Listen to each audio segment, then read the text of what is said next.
अगर किसी पर नेगेटिव एनर्जी है या फिर ब्लैक मैजिक हुआ है तो क्या तंत्र साधना से पता लगाया जा सकता है ना? बिल्कुल लगाया जा सकता है, क्योंकि आप जब किसी के पास आते हो, अगर कोई व्यक्ति ऐसा है जिसको चीज़ें पता चल जाती हैं, जिसको चीज़ें समझ में आ जाती है, आपके आने के अभाव से पता चल जाता है ये व्यक्ति सही है या गलत है।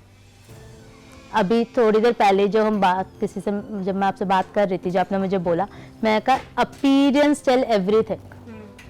आपका एक कदम बता देता है सामने आते हुए व्यक्ति का कि वो किस एनर्जी को लेके आया है, किस तरीके की नेगेटिव एनर्जी है, किस तरीके की पॉजिटिव एनर्जीज है, और बाकी जो बैठेगा तो ऑब्वियसली चीज़ें खुल जाती हैं। ऐसे मैम क्या हाव भाव देखे जाते हैं जिस पर ब्लैक मैजिक हुआ है?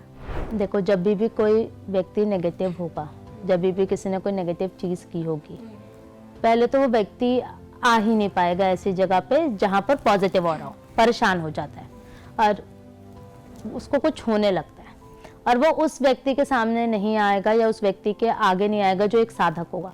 उसका सर भारी होने लग जाएगा, उसके सर में दर्द होने लग जाएगा, उसके शरीर में जकड़न होने लग जाएगी।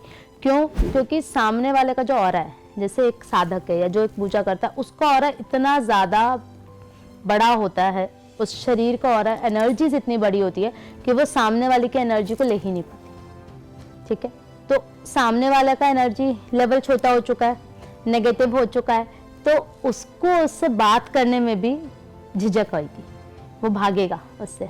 तो एक ये चीज़ समझ में आ जाती है।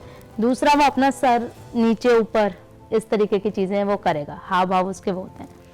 लाना ही उसको सबसे पहली बात तो सबसे बड़े मुश्किल कार्य है कि वो आ जाए किसी मंदिर या किसी ऐसी जगह पे। अब यहाँ पर कई लोग मुझे ये बोलेंगे कि मैम हमारे तो डार्क सर्कल से, तो हमारे ऐसा नहीं है, वो चीज़ें नहीं है, वो एक अलग चीज़ है। आपके डार्क सर्कल्स अलग है, उनकी हाव भाव अलग होते हैं, नेगेटिव इस तरीके से नहीं होता। साथ ही उस व्यक्ति को या तो भूख बहुत ज़्यादा लगेगी, ओवर ईटिंग, या बिल्कुल लगेगी ही नहीं। देखो, भूख अब एक साधक को भी लगती है, क्योंकि जब वो एनर्जीज की आप पूजा कर रहे हो, आप देवी देवता की पूजा कर रहे हो, आप कोई एनर्जी को चैनलाइज कर रहे हो, तो आपकी ये चीज़ें बढ़ जाती है, आपका उधर बढ़ जाता है, और तो वो एक अलग चीज़। तो आप किसी साधक को ये मत कहना कि आप तो कोई नेगेटिव हो, ऐसा कुछ नहीं हो सकता, वो एक अलग चीज़ है। उसके उधर में ये प्रॉब्लम हो जाती है, उसको भूख लगती है, कई बार लगेगी भी नहीं, क्योंकि भूख प्यास उसने सब त्याग दिया है।